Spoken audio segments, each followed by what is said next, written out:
Good morning. Thank you, Mike. You're welcome. How is everybody this morning? Excellent. I'm going to steal a line from Ramsey, the speaker from last week. I'm looking at you are all in your underwear.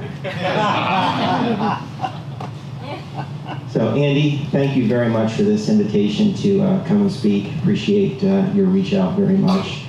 When I came here about 4 weeks ago, one of the first people that came up to me tapped me on the shoulder and he says, "Hi, JD," and I didn't know him. He says, "I'm John. I'm your neighbor from across the street." So it's really wonderful that, even though, we come to kind of, at times we live in our own little house and in those four walls, and rarely do we venture out. And it's really nice to just see how close we are connected in so many different ways.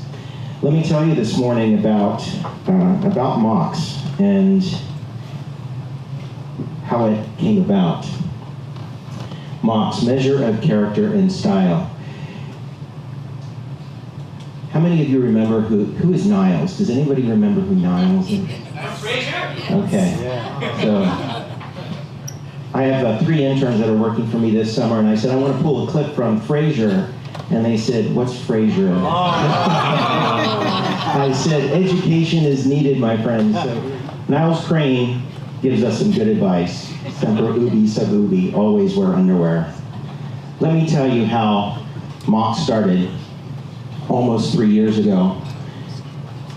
Thanksgiving morning, Skid Row, 3 dads, I was one of them, and our teenage sons went down to 6th and Broadway, almost to San Pedro Street, set up tables and donuts and coffee and clean t-shirts, socks, and underwear. In a matter of 10 minutes, the clothing was gone, and we had purchased over $1,000 worth of clothing to distribute to people living on the streets. And their response was just amazing, and they said, "Thank you so much, we need this." We had so much food left over that we were able to go ahead and donate the remainder of the donuts and coffee to Union Rescue Mission right down the street. And the director of the Union Rescue Mission, Andy Bale, said to me, he says, "JD, I can't believe this." He says, "I was just ready to go buy donuts and coffee for our volunteers who are making turkeys for us all week." And I said, "You know what? Here you go." And what I came away from that experience was that not only did you feel great about what you did that Thanksgiving morning, but it resonated with me about how important just the most simple of things that we take for granted every morning. We got up, showered, put on clean underwear, and for a lot of people living on the streets today, it's a luxury for them. So I remember that in the back of my mind. So let me tell you the story. The story was 2 months later, I found myself in a crisis. I had been working for an organization, and they came to me and they said, "You know, JD, we like you, but we don't like you that much." But that's not really not true. But it's just that it wasn't a right fit for what I was cut out to do. And even though I've sold stuff for the past 30 years, selling this stuff or selling this idea or concept really wasn't right. It wasn't a right fit. And I don't know if many of you have ever been in a situation like that, where you're talented, you know what you're doing, you feel confident, but at times it just doesn't seem to work. And I found myself in that situation. So I had a lot of soul searching to do as to what I was going to do. And I thought, what am I going to do?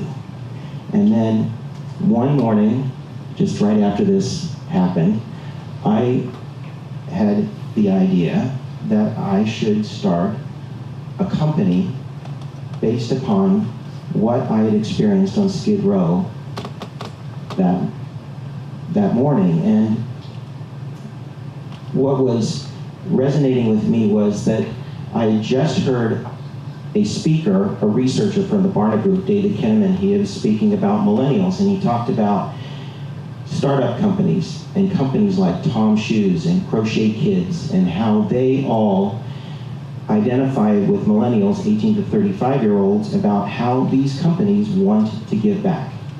And it's not just that they write a check, it's the fact is that for every item that you buy from them, they give an additional item to somebody in need. And I thought, this is a great idea. And I was sitting next to, when I was listening to this researcher talk, I was sitting next to my boss who had just said, JD, we're going to move you out of your position and we're going to move you someplace else. And I said, you know, somebody ought to start an underwear company that does what Tom Shoes does. And he said, JD, you sound like the guy that could do that. And I said, you know what, I just might do it. And so here you are, almost 3 years later, and we're doing it. This is my third startup. I've been in the retail business for over 30 years, as Mike had mentioned, and it has been a great ride. I've owned stores. We owned a store here in Pasadena called Portical. It was a great old carriage trade store. Luxury brands. We sold everything from baby clothes to china, crystal, glass, and silver.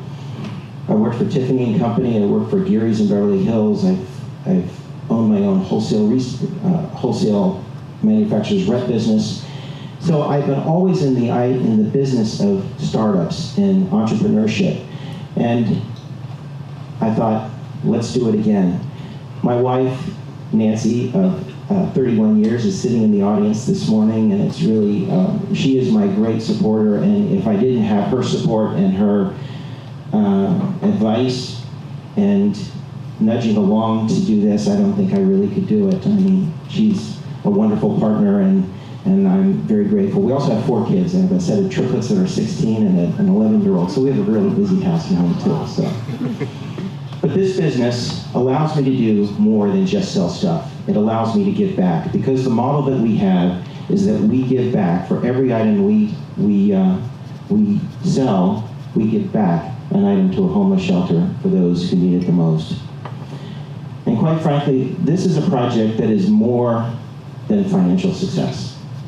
This is an expression of my heart, my desire to help, and really bring attention to a crisis that this country has not seen the likes for many, many years. And if you talk to my friend like Andy Bales at Union Rescue Mission, he will tell you stories about the homeless problem is increasing here in Los Angeles, and not only in Los Angeles, but every city across the country.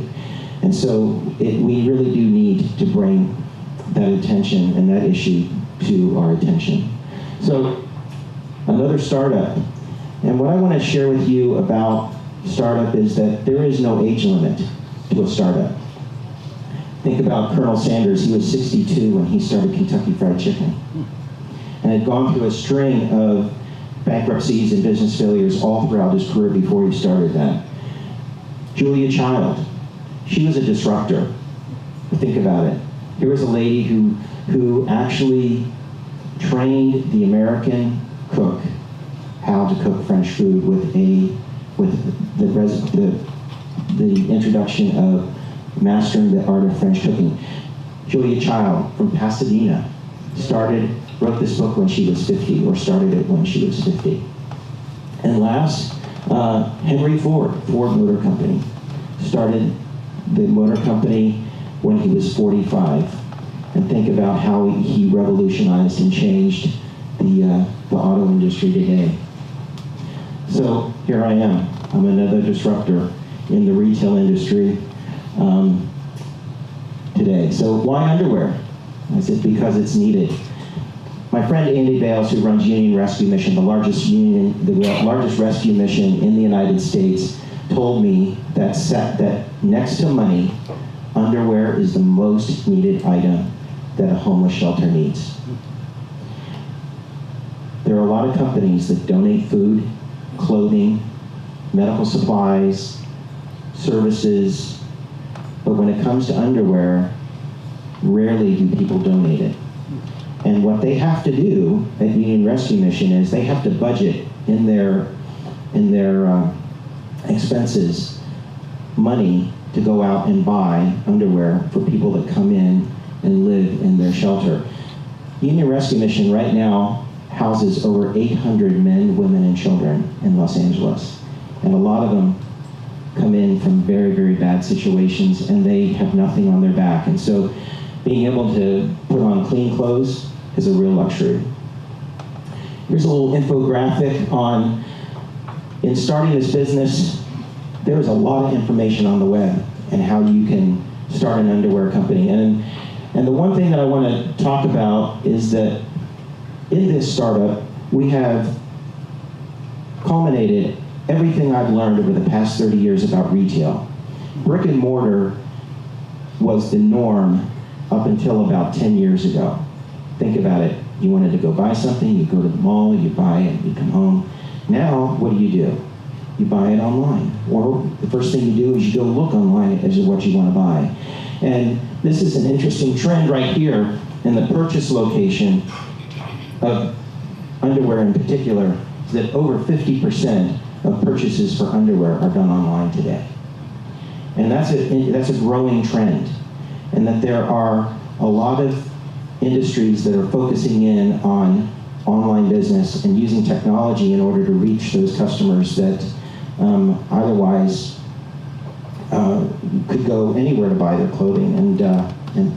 And also, the other thing is here on frequency, how often men buy their underwear online or buy their underwear. 30% buy it monthly, 30% buy it every 2 to 3 months, and 20% buy it every 6 to 12 months. So it's a regular occurrence. And I'd like to capitalize on that. Online competition. It is fierce and it is growing. How many of you heard of Tommy John? Radio commercials, right? Tommy John will change your life. But there are other online companies right now. Tommy John, Mack Weldon, MeUndies, The Comfortable Club, Fresh Pair, online department stores, and hundreds of others, including Amazon. And when you think about it, while the arena might be crowded, I always believe there's room for me to have a piece of that pie. And so, this is how we put MOCS together. And this is what I think. We have great product, but I will tell you, I think we've got a great model to highlight what we are trying to do in the apparel industry here in Southern California and the United States. Number one, we are proudly made in California. We make everything we sell right in City of Commerce. Everything was designed here. Hired a great designer who did a lot of design work for Taylor Swift, for her costumes, for her concert shows, and he's been in the entertainment industry for years. And so when I came to him and I said, I want to design this brand new line of underwear, and he says, I know exactly the kind of market that we want to target for this and how we're going to go ahead and design this. Here's a picture of us. This is one of my interns who worked for me this summer. This is us making a delivery of underwear to Union Rescue Mission in downtown LA. This is Thanksgiving morning last year at Union Rescue Mission, where we gave over 1,200 sets of underwear to people that morning. Thank you. To date, we've given over 2,000 sets of underwear since we launched this in August of last year. And then the other thing is that where am I going to warehouse this? I mean, we are an online business. We do pull, pack, and ship orders on a regular basis. And I'm involved in an organization called Ability First here in Pasadena. It's a work center that hires the mentally and physically challenged. And we even engage with Ability First to go ahead and pull, pack, and ship all of our orders. Plus, they also package all of our product for us. All of our giveaway, this giveaway here, they put it together for us. It's a great thing to be able to say that you make your product right here in the United States, that you give back to those most in need, and that you hire the mentally and physically challenged to help you with your distribution of your product. And so it's a culmination of what I think is what we should all do in life, in our businesses and in our lives, is that we should aim to strive to do good. This is our model. Not only do we don't just do one for one, we do for every item you buy, we give a pair of shorts and 2 pair of socks to a shelter. Socks are key to the needs of people living on the streets, and clean underwear is as well. So this is our progress. This is, you know, we've come a long way, baby. When you take a look here, what it was like back in the 20s and the 30s. This is, these are two of my handsome intern models here, and they're modeling our signature bow tie boxer shorts and our t-shirts. You know, and I'm going to talk a little bit about the product now. And this is what I think kind of sets us apart, because I've taken a look at a lot of underwear lines that I've liked, and I've taken and put them into what we're doing here at MOCS. So it's a non-roll waistband specifically designed for comfort, and our fabric is custom made, and it provides support to get you through the day. And when I say it's a custom made fabric, it is. We make all of our fabric in Vernon, California. We knit everything on mills right in here in Southern California. And when I tell you that the fabric industry is alive and well in Southern California, it is the truth. There are over 12 mills right here in Southern California that knit fabric. In fact, I'll tell you an interesting story, is that Nordstrom buys the fabric here in Southern California and then ships it to China to make their shirts and product. All products are designed and manufactured locally here in Los Angeles, and it's a high-quality product line supplemented to give by a purpose to give back. And so here we are. We've got knitted boxer briefs, we have t-shirts and underwear, and then we also have boxer shorts. We have a lot more online too. And more that sets us apart is that our product is quick drying, it's odor resistant, it's wicking, and it's breathable. Aren't those all the buzzwords about the day when you go in and you hear about underwear? It's all about performance, and we're aiming to do that. These are our products. Some more, when you work for me and you're an intern, you get to be a model. And they said, but JD, we want a dad bod in there. And I said, no, we're not going to put a dad bod in there. So here you go. We have, they're extremely comfortable, and they're really, really, really well made. And I'm really proud of what we've done over the past 3 years. Where we are today? Well, we had a successful Kickstarter campaign. We had a goal of $40,000. We launched it last August of last month, and we exceeded our goal just sly under $42,000. But then after the campaign ended, we had another $8,000 come in over the transom that people just said, I'm sorry I missed the campaign. Can I write you a check? Can we do this? I said, absolutely. I'm never going to turn down money. With that, we were able to complete our first production run, and we're ready to go into our third production run right now. We have new product introductions coming out in the fall. We have growing sales, and to date we've given over 2,000 sets given to shelters. And we've partnered now with more than just Union Rescue Mission in downtown LA. We've partnered with Union Station here in Pasadena. And then a new center that we're working with is called Austin Street Center in Dallas. And it's really wonderful to pick up the phone and you say, okay, we're sending you 500 sets of underwear to your center. And they'll say, wow, this is incredible. We need this. And Austin Street Center, I was talking to Charlotte Baker, who runs their marketing there, and she said, JD, you should go on our Amazon wish list, because we at Austin Street Center, we have a wish list for our donors that if they don't want to just give us money, they can go and order product online, and you go on Amazon, you type in Austin Street Center, and up pops what they need. The first thing, men's and women's underwear. So.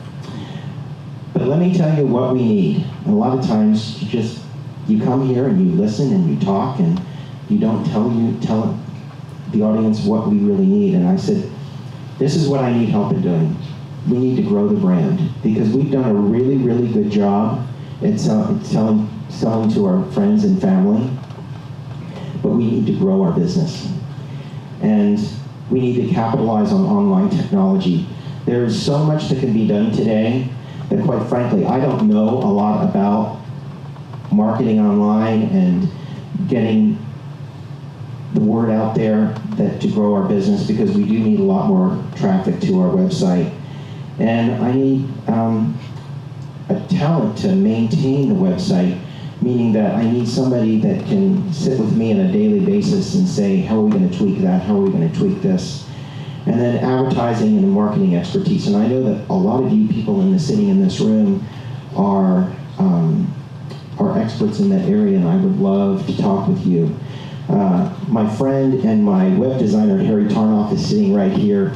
He's been instrumental in helping me get online and an online presence, and if it wasn't for him, I probably would not be where I am today. So Harry, thank you for being here this morning, and thank you for your expertise. But we're moving to the next level, which is really exciting. So I want to thank you, and remember, semper ubi sub ubi, always wear underwear.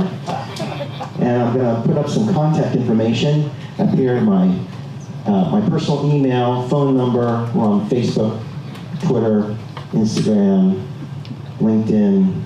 And then, last but not least, for this morning, for the rest of the month, if you type in IP30, you'll receive 30% off your order.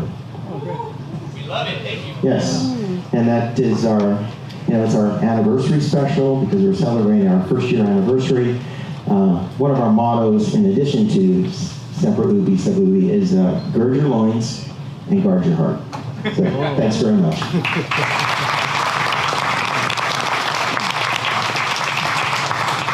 Thank you so much for that presentation. I can feel the passion, I can feel the purpose, and I just love it when entrepreneurs are putting passion, people, purpose before profits.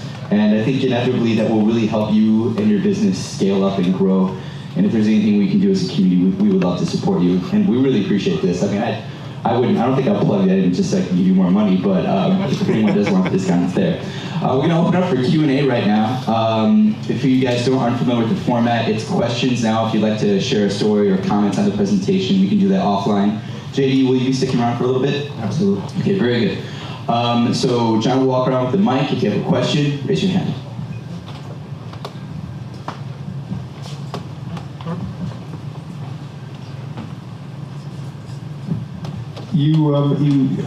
You clearly build the price of your donations into the price of your product, right? Because yes. You're in the business to make money. Do you feel that makes you less price competitive, and therefore, less competitive in a very competitive market? We had to think about that a lot, about how we priced our product, and that in our margins, we put in the factor of the cost of the give back, and we also made the aim that we would be no more than the premium brands in the department stores, say a Ralph Lauren or Calvin Klein, and at their higher end. So for example, this boxer brief here, it retails for $26. And our give back, we are able to go ahead, and we do not donate the same product that we sell to you. We buy an imported product. It's great quality. The socks and the underwear is good, but a lot of times these folks only wear them and then throw them away. And so it doesn't make sense to donate the premium brand when we can go ahead and do so much more if we go ahead and just do an imported set. And that's how we actually can do a set instead of just one for one. Great question, thank you. Over here, Katie? Yes. Hi, you're thinking of expanding into women's? Yes. And one of the things that came home to me was the number of women living on the streets too. And it's it's tragic. I mentioned earlier that at Union Rescue Mission there are over 800 people living in that center, and it's not just men, it's men, women, children, families. And when they go through that line, Thanksgiving morning, your heart just breaks when you see that they really don't have anything. So thank you for that. Yes, we are, because MOCS is an apparel company, we are branching out into new products. We're coming out with a quarter zip pullover for men in the fall, as well as what we're marketing as the 24-hour short. I have this one intern that's working for me that goes to the University of Virginia. He says, "JD, I want to show you this short. I love it." He says, I sleep in it, and then I roll out of bed, and I put on a shirt, and I go to class. And I said, that's great, we're going to call it the 24-hour short. And so, and he said, oh my gosh, you mean you're going to sell something I've really designed? And I said, absolutely. I've loved having youth involved with this venture, and you learn so much from them when you just don't know it all, and if you have a willingness to listen to them, they can really give you a lot of good ideas. So, thank you. Back here. Hi. Hi, JD. EJ Ramirez from Barron & Company. My question is, have you considered setting up a subsidiary or a 501c3 nonprofit to work in conjunction with your company so that the nonprofit can actually obtain monies donated from corporations in order to fund what you're doing? What a great question. It just actually, thank you for that. I also, in conjunction with MOCS, which is a for-profit company, we've also established a not-for-profit, which is in process of being approved by the IRS, called Character Charities, Inc. So if you don't want to buy product from us, but you would like to donate to an organization that identifies and helps homeless organizations, you can make a donation to Character Charities, and we'll keep you posted on that as we get that approved. So thank you. Over here. Hi, JD. I'm Lenore Espinola, a fashion entrepreneur and marketing professional, so I'd like to talk to you afterwards. I'd like to know if you're exploring the membership club for your underwear, like Dollar Shave Club and all Yes. other companies. And we have talked about subscriptions. It's just, there's just so much time in a day. And when you are running a lean organization, which that's one of the things that I have stressed in starting MOCS, and that is that when we are lean, it is that we are operating on in a way that it's just very efficient. And so I have very few, I have no employees. I have 3 interns that work for me. And my fulfillment center is a contracted laborer for me, and then my sewer is also a contracted laborer. So when it comes to marketing, I need all the help I can get to do that. But to answer your question about subscriptions, that is one thing that I do want to do. It's interesting. I have a friend who is a headhunter for Dollar Shave Club. And right now, Dollar Shave Club, for every dollar that they are generating in revenue, they are spending $1.50 in venture money in order to capture those customers. So I want to be really wise in how I spend capital and money in putting this and growing this business organically. And so far we've done a really good job at growing it organically with family and friends, but when you try to grow it outside there, it takes lots of money and lots of cash. And I've always been a Scot in so many different ways to just, pinch that penny as much as I can. So, thank you for the question. Next question. Yeah, speaking of Dollar Shave Club, a couple of years ago, I was at an event and I heard the speaker, or the founder of that company speak, and I thought, that's interesting. Here's a company selling razor blades, and they said they sell 3 types of razor blades, good, better, and best. Mm-hmm. And at that time, I looked them up, and they did a fundraise, and I think it was valued at maybe $50 or $75 million. I thought, wow, how can a company that doesn't manufacture anything, they just take razor blades and sells it in a subscription model, be worth that much? And of course, I think it was about a week or so ago, they were bought out by Unilever for $1 billion. So I would encourage you to really look into how to market this, because I think you have a great story, and then you've already mentioned what you're looking for, and that is to find people to help you share that story with the market. Questions? Oh.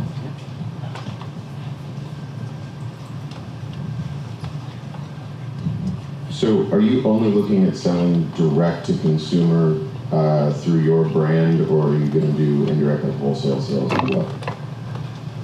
I want to sell only directly to the end user. as I shared in the past, I've been in the retail business 30 years, and I've sold wholesale, I've sold retail, and I've found that margin is key, and if you can build your brand and keep your margin selling directly to the end consumer, that's a really good way to do it. And retail is changing, folks.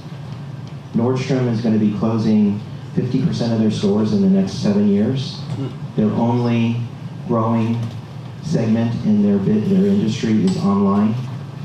Wall Street Journal wrote an article in March of this year about the transformation of retail and about how malls and entertainment centers are quickly moving from retail into event and experience centers. You can see it happening over here at Santa Anita Mall.